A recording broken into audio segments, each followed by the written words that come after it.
मनीष कश्यप के प्रशंसकों के लिए बहुत बड़ी खुशखबरी है। जी हां, आगामी 23 जून को मनीष कश्यप जो हैं वो जनसुराज की सदस्यता ले सकते हैं। देखिए, पवन सिंह के साथ मनीष कश्यप की तस्वीर सामने आई थी, जिसमें पवन सिंह के मां से मनीष कश्यप और पवन सिंह दोनों जो हैं वो आशीर्वाद लेते हुए नजर आ रहे हैं। और इससे कयास लगाए जाने लगे कि क्या मनीष कश्यप और पवन सिंह अपनी एक अलग पार्टी बनाने जा रहे हैं, और क्या मनीष कश्यप और पवन सिंह अगर पार्टी बना लेंगे तो एनडीए और महागठबंधन के लिए यह कितना खतरा साबित होगा।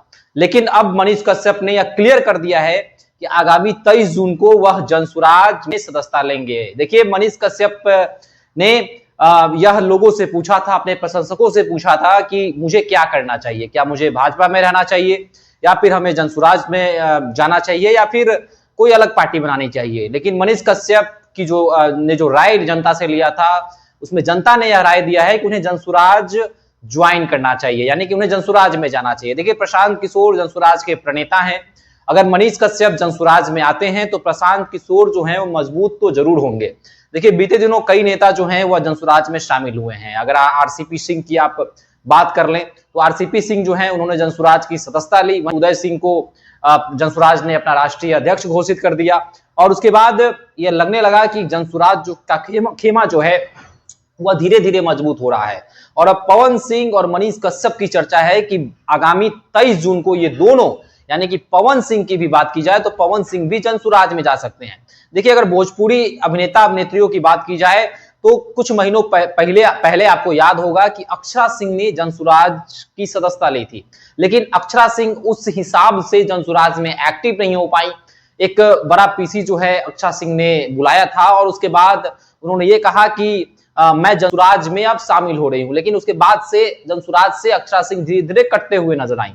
अब पवन सिंह जो हैं वह जनसुराज में शामिल हो रहे हैं और पवन सिंह के प्रशंसकों के लिए बहुत बड़ी खुशखबरी शामिल हो सकती है। और हम आपको बताएंगे कि भाजपा के दो बागी नेता कहें, यूं कहें तो मनीष कश्यप भी भाजपा में ही थे, पवन सिंह भी भाजपा में ही थे, और ये दोनों एक तरह से बागी नेता जो हैं वह अब जनसुराज के खेमे में नजर आएंगे। प्रशांत किशोर के हाथों में अपना हाथ डालकर चलते हुए नजर आएंगे। देखिए, प्रशांत किशोर इन दिनों बिहार बदलाव यात्रा पर हैं और वो लगातार अलग अलग विधानसभाओं में घूम रहे हैं। 243 विधानसभा का टारगेट है, 120 दिनों में यात्रा कंप्लीट करनी है और कई विधानसभाओं से होकर प्रशांत किशोर गुजर चुके हैं। जनता का अपार समर्थन भी मिलते हुए दिख रहा है और एक विकल्प के तौर पर जनसुराज को भी देखा जा रहा है। देखिए, प्रशांत किशोर की जो तस्वीरें सामने आती है वो लगातार सरकार पर हमलावर रहते हैं। सरकार के जो विभिन्न मंत्री हैं उन पर वो आरोप प्रत्यारोप लगाते हैं। बीते दिनों उन्होंने आयोग पर भी आरोप लगाया था कि जिस तरह से बिहार में दर्जनों भर आयोग बना दिए गए और उन आयोगों का अध्यक्ष नेताओं के दामाद जमाई को बना दिया गया, इस पर बड़ा कटाक्ष प्रशांत किशोर करते हुए नजर भी आए थे।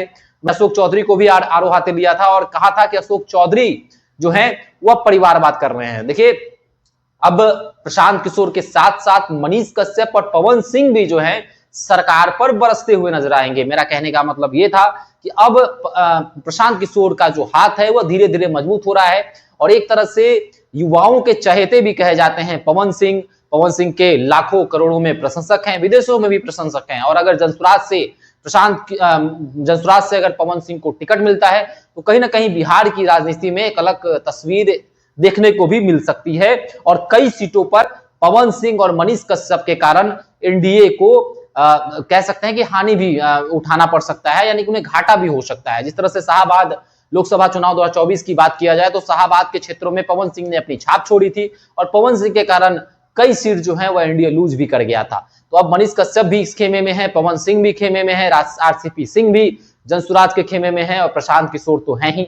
तो क्या ये तमाम चेहरे जो है बिहार की राजनीति में एक अलग मुकाम हासिल करेंगे और क्या 2025 बिहार विधानसभा चुनाव में एनडीए और महागठबंधन के लिए खतरा साबित होंगे? आपके नजरिए से क्या है? आप भी हमारे साथ कमेंट सेक्शन में अपनी राय रख सकते हैं। धन्यवाद।